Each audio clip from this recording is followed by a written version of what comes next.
کہا جاتا ہے کہ کسی علاقے میں قحط سالی پیدا ہو گئی۔ اس قحط سالی کی لپیٹ میں نہ صرف انسان بلکہ چرند و پرند سب اس کا شکار ہو گئے۔ مویشی مالکان بے حد پریشان تھے۔ اس دوران ایک مسجد کے مولوی نے جمعہ کے خطبے میں نہایت یقین کے ساتھ یہ بات بتائی کہ اللہ کا نام لے کر یعنی بسم اللہ پڑھ کر دریا کو حکم دیا جائے تو وہ بھی نافرمانی نہیں کرتا۔ خطبہ سننے والوں میں ایک چرواہا بھی موجود تھا۔ مولوی کی یہ بات اس کے دل میں اتر گئی اور اس بات پر اس کا یقین کامل ہو گیا۔ اس نے واپس آ کر اپنی بکریاں کھولیں اور سیدھا دریا پر چلا گیا۔ اونچی آواز سے بسم اللہ الرحمن الرحیم پڑھا اور دریا کو کہا وہ اپنی بکریاں چروانے کے لیے دوسرے پار جانا چاہتا ہے، اور اسے کہا کہ مجھے اپنے اوپر سے گزرنے دو۔ یہ کہہ کر اس نے اپنی بکریوں کو لیا اور دریا پر چلتا ہوا دریا پار کر گیا۔ دریا کے دوسری طرف کا علاقہ گھاس سے بھرا ہوا تھا۔ درختوں کے پتے بھی سلامت تھے کیونکہ کسی کو یہاں تک آنے کی رسائی نہیں تھی۔ اس نے خوب اچھی طرح اپنی بکریوں کو سیر کروایا اور واپس لوٹ آیا۔ پھر یہ اس کا معمول بن گیا کہ وہ بکریاں پار چھوڑ کر واپس آ جاتا اور شام کو جا کر بکریاں واپس لے آتا۔ اس کی بکریوں کا وزن دگنا چگنا ہو گیا۔ لوگ چونک گئے اور اسے پوچھا کہ وہ اپنی بکریوں کو کیا کھلاتا ہے۔ وہ سیدھا سادہ اور صاف دل نوجوان تھا۔ اس نے صاف صاف بات بتا دی کہ جناب میں تو بسم اللہ پڑھ کر دریا پر چل کر اپنی بکریاں دوسری طرف چروانے لے جاتا ہوں۔ یہ بات سب نے سنی مگر کسی نے اس چرواہے کی بات پر یقین نہیں کیا کیونکہ یہ ناقابل یقین بات تھی۔ مگر بات ہوتے ہوتے مولوی صاحب کے پاس پہنچ گئی۔ مولوی صاحب نے اس چرواہے کو بلایا اور سارا ماجرا پوچھا۔ اس چرواہے نے مولوی صاحب کو ہی حوالہ بنا لیا کہ مولوی صاحب میں تو آپ کا شکریہ ادا کرنے والا تھا۔ آپ نے جمعہ کے خطبے میں جو نسخہ بتایا تھا کہ بسم اللہ کہہ کر دریا کو بھی حکم دو تو وہ بھی انکار نہیں کرتا، تو میں تو بس آپ کے نسخے پر ہی عمل کر رہا ہوں۔ مولوی صاحب حیرت سے اس کے چہرے کو دیکھتے رہے۔ مولوی صاحب نے کہا بھائی صاحب ایسی باتیں تو ہم ہر جمعہ میں کرتے ہیں، فقط ان کا مقصد لوگوں کا ایمان بنانا ہوتا ہے۔ مگر بکریوں والا ڈٹا رہا کہ میں تو بس بسم اللہ کہہ کر پانی پر چلتا ہوں اور بکریوں سمیت پانی پار چلا جاتا ہوں۔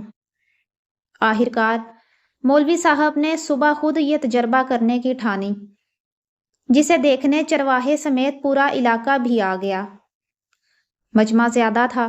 مولوی صاحب نے ایک دو بار سوچا کہ انکار کر دوں کہ کہیں ڈوب نہ جاؤں، مگر وہ جو مولوی صاحب کو کندھے پر اٹھا کر لائے تھے اب بھی جوش و خروش سے اللہ اکبر کے نعرے لگا رہے تھے اور مولوی صاحب کے حق میں تعریفیں کر رہے تھے۔ آخرکار مولوی صاحب نے اپنے ڈر کو دور کرنے کے لیے ایک رسا منگوایا۔ پہلے اسے ایک درخت کے ساتھ باندھا، پھر اپنی کمر کے ساتھ باندھا، پھر ڈرتے ڈرتے ڈھیلا ڈھالا بسم اللہ پڑھا اور دریا پر چلنا شروع ہو گئے۔ مگر پہلا پاؤں ہی رکھا تھا کہ پانی میں گر گئے۔ مولوی صاحب ڈبکیاں کھانے لگے اور پانی کے بہاؤ میں بہنا شروع ہو گئے۔ لوگوں نے کھینچ کھینچ کر باہر نکالا۔ مولوی صاحب کی اس حرکت نے چرواہے کو پریشان کر دیا کہ مولوی صاحب کی بسم اللہ کو یہ کیا ہو گیا، کیونکہ اس کا یہ روز کا معمول تھا۔ اس کے اپنے یقین میں کوئی فرق نہ آیا۔ اس نے بسم اللہ کہہ کر بکریوں کو پانی کی طرف اشارہ کیا اور خود ان کے پیچھے چلتا ہوا پار چھوڑ کر واپس بھی آ گیا۔ لوگ اسے ولی اللہ سمجھ رہے تھے اور اس کے حق میں نعرے لگا رہے تھے، مگر وہ سب سے بے نیاز سیدھا سادہ انسان تھا۔ وہ مولوی صاحب کے پاس پہنچا اور کہا میں آپ کی بسم اللہ کی تعریف سے کافی پریشان تھا، مگر پانی پر چلتے ہوئے مجھے آپ کی بسم اللہ کی بیماری کا پتہ چل گیا۔ اس چرواہے نے درخت سے بندھی رسی کی طرف اشارہ کیا اور کہا مولوی صاحب یہ ہے آپ کی بسم اللہ کی بیماری۔ آپ کی بسم اللہ کی برکت کو یہ رسا کھا گیا۔ آپ کو اللہ اور بسم اللہ سے زیادہ اس رسے پر بھروسہ تھا۔